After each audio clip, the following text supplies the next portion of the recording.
Bien-aimés, je bénis le Seigneur pour l'opportunité qu'il nous donne une fois de plus de pouvoir venir te rencontrer en ce début de cette semaine pour t'amener à vivre la vie triomphale que Jésus-Christ t'a donnée en tant que chrétien.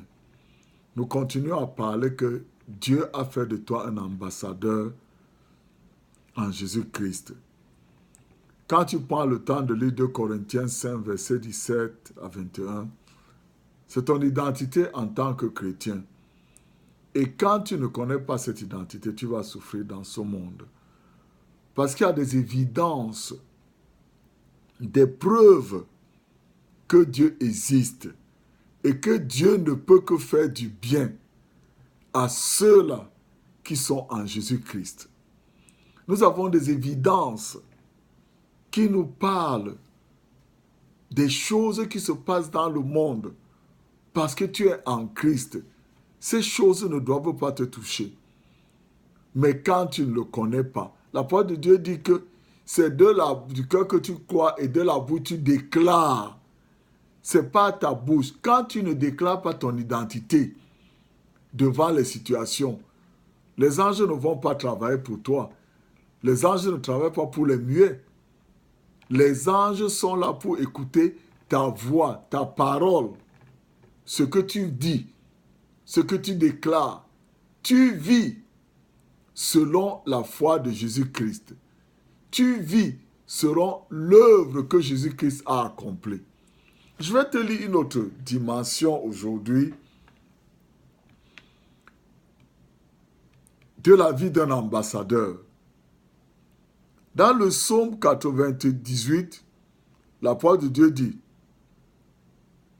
très bien, chantez en l'honneur du Seigneur un chant nouveau, car il a réalisé des merveilles.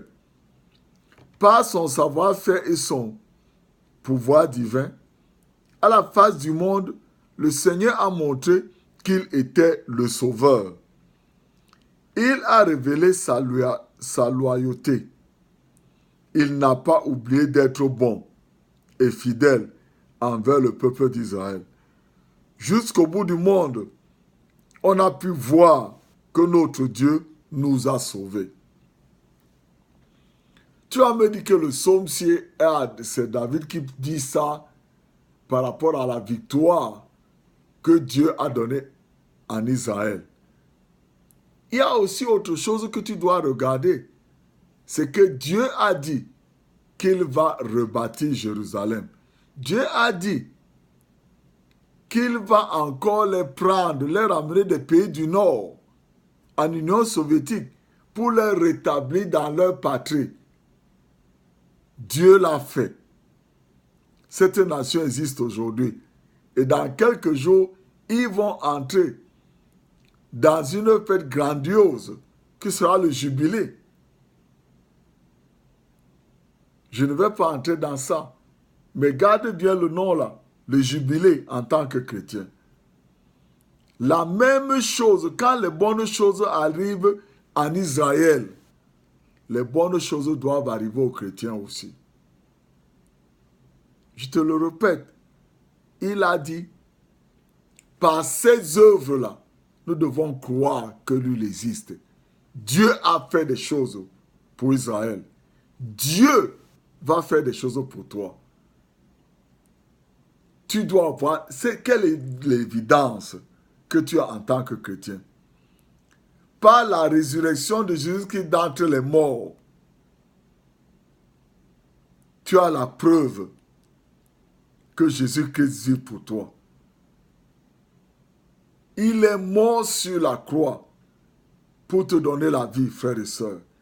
Il est devenu malédiction pour que toi et moi, nous puissions aujourd'hui vivre tous les jours dans la louange du Seigneur en le remerciant chaque jour de notre vie.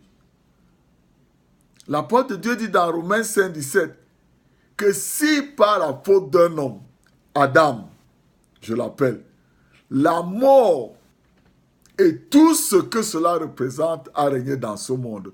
À plus forte raison, ceux qui reçoivent l'abondance de la grâce et le don gratuit de la justice de Dieu régneront-ils ici-bas.